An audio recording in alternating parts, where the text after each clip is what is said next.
আসসালামু আলাইকুম। আশা করি সবাই ভালো আছেন। কি বন্যাকান্দিবাসী, আপনারা টেনশন? নো টেনশন আপনাদের। হুম আপনারা চিন্তা করেন না যে ভোট ঘর বন্যাকান্দি চলে যাবে। আপনারা কিভাবে আশা করেন যে ভোট ঘর বন্যাকান্দি চলে যাবে? আপনার কমিউনিকেশনের দিক থেকে, হাট বাজার সব কিছুর দিক থেকে আপনার মিডল পয়েন্টটা হচ্ছে সলপ স্টেশন। তো সলপ স্টেশন বাদ দিয়ে আপনাদের বন্যাকান্দি কিভাবে আশা করেন? এটা হলো কার ব্যাক সাইডে পড়ে, এটা ব্যাক সাইডে পড়ে। যদি এখানে পঞ্চকোশী ইউনিয়ন পরিষদটা যদি বন্যাকান্দি হয়ে যায়, সেক্ষেত্রে পঞ্চকোশী ইউনিয়নবাসীদের জন্য প্রচুর ভোগান্তির সৃষ্টি হবে। কেন হবে আমি বলি। আপনাদের ওই এলাকা হচ্ছে নদী ভাঙ্গন এলাকা। আমাদের এলাকার কমিউনিকেশনটা বলি, এখানে ঐতিহ্যবাহী সলপ রেলওয়ে স্টেশন, বেলকুচি কামারখন্দর কমিউনিকেশন হচ্ছে সলপ স্টেশন। এখানে Grameen bank, BRAC NGO, Asha NGO, Bangladesh না রাজশাহী কৃষি ব্যাংক, সব কিছুর এখানে কমিউনিকেশন, সুন্দর একটা জায়গার পরিবেশ, যাতায়াত ব্যবস্থা সব দিক দিয়ে ভালো। আমরা শুধু আমাদের এলাকা নিয়ে আমরা বলতেছি না এটা, কারণ সকল এলাকার লোকজনের সুবিধার্থের জন্য আমরা বলছি সলব স্টেশনের আশেপাশে ভোটঘরটা হলে আমাদের জন্য ভালো হবে। আপনি জরিপ করে বা আপনারা জরিপ করে দেখতে পারেন যে কোন জায়গা ভোটঘরটা হলে সবচেয়ে ভালো হবে। আপনি জরিপ করে সেটাই দেখতে পারবেন যে সলপ স্টেশনেই জরিপের জনসংখ্যা, জনসমুদ্র বেড়ে যাবে এখানে। এটা নিশ্চিত থাকেন বন্যাকান্দিবাসী, এটা আপনাদেরকে বলে রাখলাম।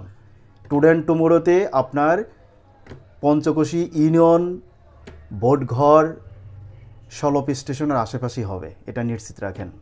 তো আমার ভিডিও যারা দেখতে পাচ্ছেন, অবশ্য আমার এই ফেসবুক পেজে উল্লাপাড়া উপজেলা এবং সিরাজগঞ্জের ঊর্ধ্বতন কর্মকর্তা যারা আছেন তারাও দেখতে পাচ্ছেন। আমার ভিডিওতে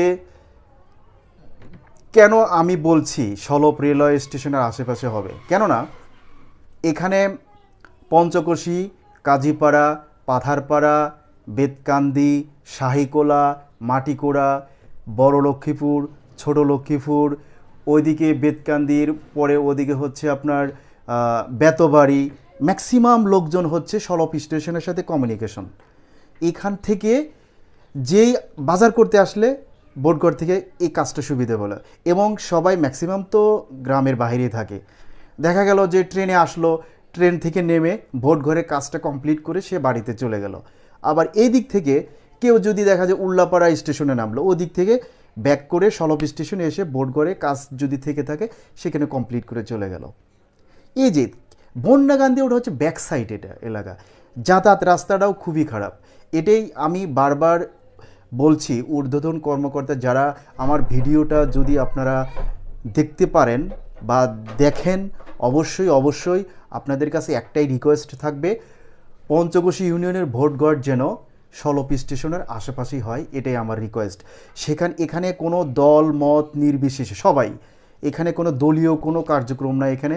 এখানে পঞ্চকোশী ইউনিয়নবাসীর সকলের দাবি সলপ রেলওয়ে স্টেশনের আশেপাশে যেন ভোটঘরটা হয়।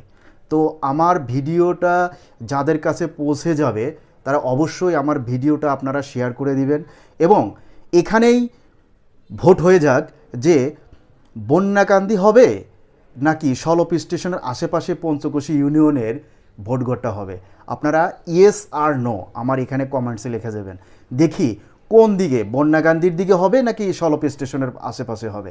দেখি এখানে কমেন্টসে যার বেশি মনে হবে যে বন্যাকান্দির দিকে, ওকে ডান, আমরা বন্যাকান্দির দিকে মুভ করব।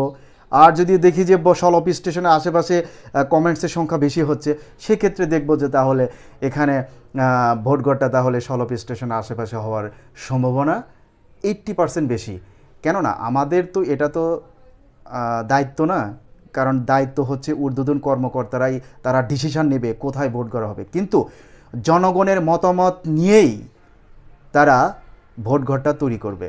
তো আমি পঞ্চকোশী ইউনিয়নের সলপ স্টেশনের আশেপাশে যে গ্রামগুলো দেখতে পাচ্ছি, সেই গ্রামগুলোর জনগণ উল্লাপাড়া উপজেলাতে গিয়েছিল এবং বন্যাকান্দি সাপোর্টে যারা কাজ করেছে তারাও ওখান থেকে হায়দার কাকার দায়িত্বে তারা গিয়েছিল, এদিক থেকে গিয়েছিল বেতকান্দি ভাইটার নাম ভুলে গেলাম, মালেক ভাইয়ের পক্ষ থেকে অনেক লোকের সমাগম, অনেক লোক সেখানে গিয়ে হাজির হয়েছিল পঞ্চকোশী ইউনিয়নের পক্ষ থেকে উল্লাপাড়া উপজেলার মাঠ প্রাঙ্গণে। তো দেখতে পেলাম হাজার হাজার মানুষ পক্ষে কথা বলতেছে সলপ স্টেশনের আশেপাশে। তো তাহলে কেন হবে না এদিকে, আমার মানে মাথায় আসে না কেন হবে না। কারণ সকল দিক দিয়েই পজিটিভ হচ্ছে পঞ্চকোশী ইউনিয়নের ভোটঘর হচ্ছে সলপ স্টেশনের আশেপাশে। তো সকলের কাছে একটাই দাবিদার, আপনারা আমার এই ভিডিও দেখে কমেন্টস করে যান যে কোথায় ভোটঘর হলে ভালো হবে। তো ভালো থাকেন সবাই। আসসালামু আলাইকুম রহমতুল্লাহি ওয়া বারাকাতুহু।